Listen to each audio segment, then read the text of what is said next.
Big Sills!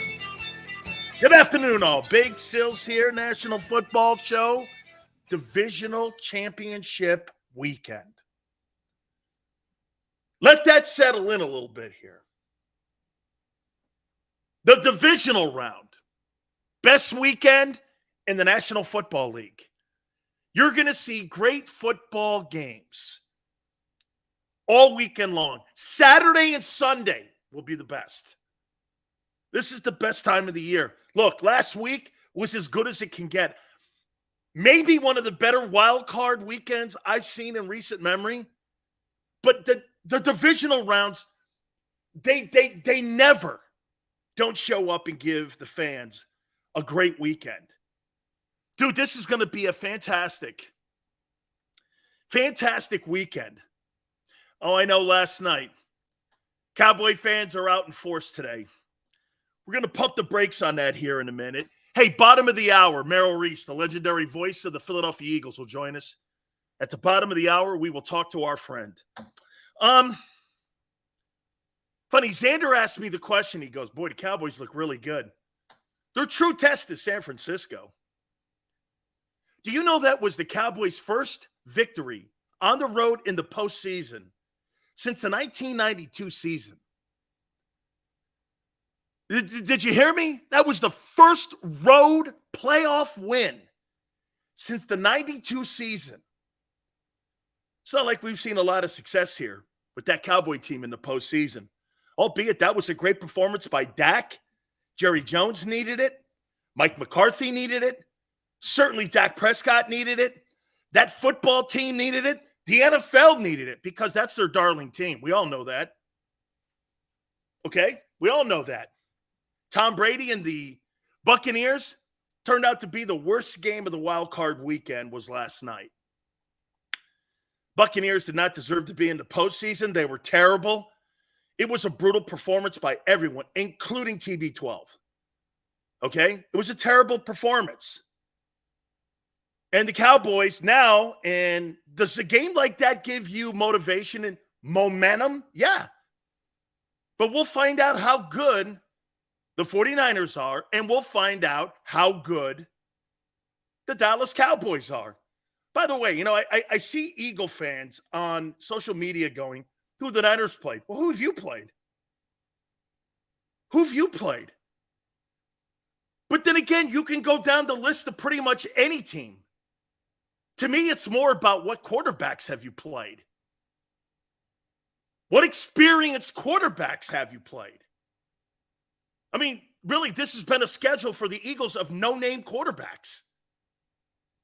Outside of Aaron Rodgers, there's nobody on that schedule the Philadelphia Eagles have played this year that was a top-flight quarterback. Nobody. And the one time you played him, Dak, he put 40 points on you. And as I said to you, all the quarterbacks that play against the Eagle defense all have high percentage completion percentages. And Jonathan Gannon can't stop them. Keeps them underneath. A lot of the teams that they played this year. And again, it's not an Eagle issue. It's not an Eagle issue. It's a league issue. The Cowboys didn't play anybody. The Eagles haven't played anybody. Or I should say significant quarterbacks. The whole NFC East didn't play anybody this year. It's not just a 49er thing. It's an NFC thing. The better quarterbacks are in the AFC. Facts. And Tom Brady was pathetic last night. What's the future for him? My question would be to Tom Brady, why? What makes me come back? Is it truly the love of the game? And I get that better than anybody. I understand it. But seriously, what's the end game for that? San Francisco's got their guy. Brock Purdy, it's not Trey Lance. Going to the Raiders? There's talent there, I guess. But why? What's the end game? Dak Prescott, enormous game for him. Dude, you got to win ball games. You are getting paid $42 million a year. You got to win games like that against lesser teams. Look at how everybody is crowning the Cowboys and Dak. Dude, you did what you're expected to do. This is why you make that money. Congratulations for not robbing the bank. You have to win those games to be called elite. It was an elite performance. But am I going to sit here on January 17th and go, the Cowboys, man, they look like the team to beat now in the NFC? No, because the consistent team all year long has been in Philadelphia. That scans both conferences. They have been the most consistent team all year. And to sit there and go, well, they can beat the Eagles. They can. But am I going to sit here and go, they're going to put these games back to back, just like we talked about yesterday with Danny Dimes? I don't know. Is he going to show up to Lincoln Financial and put a performance on like he did up in Minneapolis? I don't know that. I have no idea yet. We have to wait and let this thing play out. By the way, you know the funny thing about social media, and I don't respond much to the idiots on there. They're like, Sills, I thought you said Danny Dimes sucked. I did. The Giants thought he sucked. They didn't pick his 50-year option up. The New York Giants thought he sucked. So if Dan Sileo on the National Football Show here every single Monday through Friday, 3 to 6 Eastern, thought Daniel Jones sucked, why don't you ask the Giants why they didn't pick up the 50-year option? Why didn't they pick it up? You know why? They didn't believe he was the guy. That's right. Philiopolis, everybody, including the franchise he played for, thought he sucked. Dude, they have to regret not picking that up now because the 50-year option was $18 million. If they franchise tag the offseason, it's $45.3 million. The Giants have put themselves in a bind. I'd surely like to be Danny Dimes' agent right now because they're going to keep him. God forbid he goes into Lincoln Financial and wins that game and has 2 playoff wins. It would be remarkable. It would be remarkable. You think they regret not picking that 50-year option up now? Just remember this. When people fire back at me and say, Sills, you talk shit on Daniel Jones, the freaking Giants didn't believe in him either. They didn't pick the 50-year option up. So if I'm sitting here saying it, that's one thing. But when the Giants don't pay you and don't believe in you, why don't you ask them? Here's the 2 significant moves that the Giants effed up in the offseason. Letting James Bradbury go and not picking up the 50-year option on Daniel Jones. Tell you something. You could give that franchise all the kudos in the world, and rightfully so after the Dave Gettleman nightmare. But to sit here and tell me, going into that Eagle divisional game, that the Giants have made all the right moves, they have? You don't think they'd like to have Bradbury back in the secondary? Phantom goes, never pay a dual threat. Completely agree. I'm not changing off that. But where are you going if you let Dimes Jones go? He will get money in the open market. Are the Cowboys legit? That's another question that's being thrown around this afternoon. I don't know. You beat a shitty Bucs team. I'll say the same thing. Look, there's one thing you can always count on me. And by the way, one other thing, there's no such thing as flip-flopping on this show. Players either get better or they get worse. I'm honest with it. I'm honest. I don't consistently stay on one side of the aisle. based on a player's performance.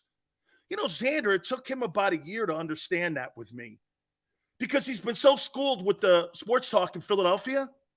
Dude, I don't dictate topics. The players do. The coaches do. The organizations do. If they get better, my take is supposed to stay the same? That's comical. Jalen Hurts sucked last year in the playoff game.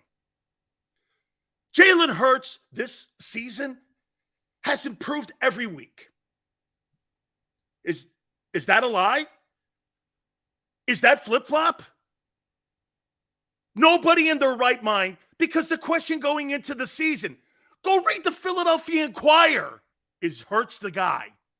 Again, not me saying it. Even the organization was saying it. You think Howie Roseman went out and got 2 first-round draft choices in the offseason to take a safety? Come on, man. Come on, use your brains. Don't be stupid like some of those other people out there. I never thought Hurts could make the jump he has. Philiopolis. Me too. Me too. We're in agreement. Look at that. 11 minutes in. And Philiopolis, you want to hear something? I'll concede this to you. I think Jalen Hurts has improved at being a winning quarterback in the NFL in his first year from starting to his second year, more so than Josh Allen. I believe that's a fact. But that's not mind-altering takes. All you had to do was watch the games this year. I mean, that's not some epiphany. That's reality. Okay? That's reality. Still secretly wears a Hurts jersey on Sundays.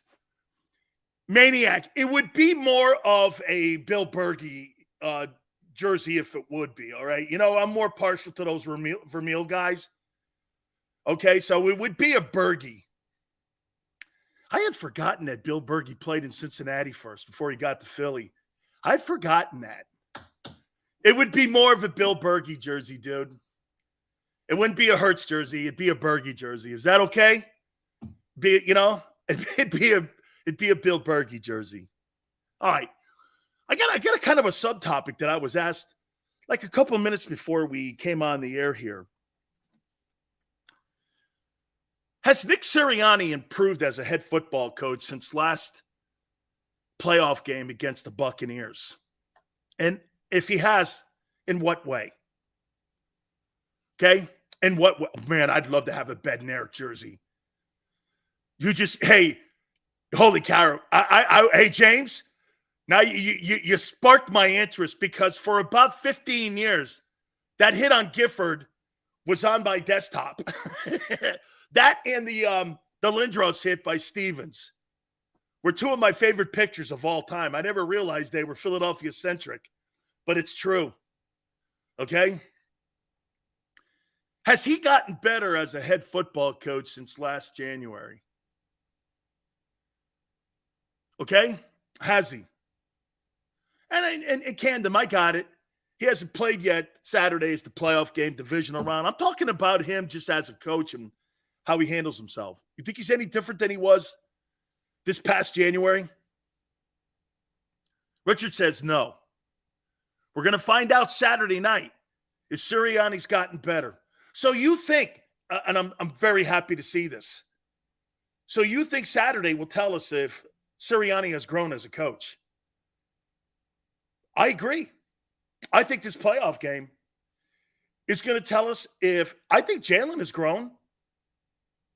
Jalen has grown. Now, will he be in the position to start his legacy in the postseason? Because he's the he's the least successful quarterback going into the divisional round of any quarterback that's left. He's the least successful. We're going to find out Hey, Jalen's gotten better. And do I expect Jalen to play better? I'll tell you why. I'm not sure yet. Because play calling could be an issue here. Okay? Not Jalen, but play calling. I'll explain. You guys are dead on. We're not going to know if Sirianni is a good coach or not until Saturday night. We know Doug Peterson is. And I'll tell you what, I know everybody was chanting and rooting. Xander told me he hadn't rooted for a win that was non-Eagle related more. He can't remember when than what happened this past Saturday when the Jags upset the Chargers. He said he was thrilled. But in the back of all your minds, you know what you're saying? I don't think Sirianni is as good as a head coach as Doug. He goes out there and wins this game convincingly, and you should. You're 7.5-point favorites. I think that number will probably crawl back. Because you don't know Hurts' status. I'm going to explain where I'm going with that.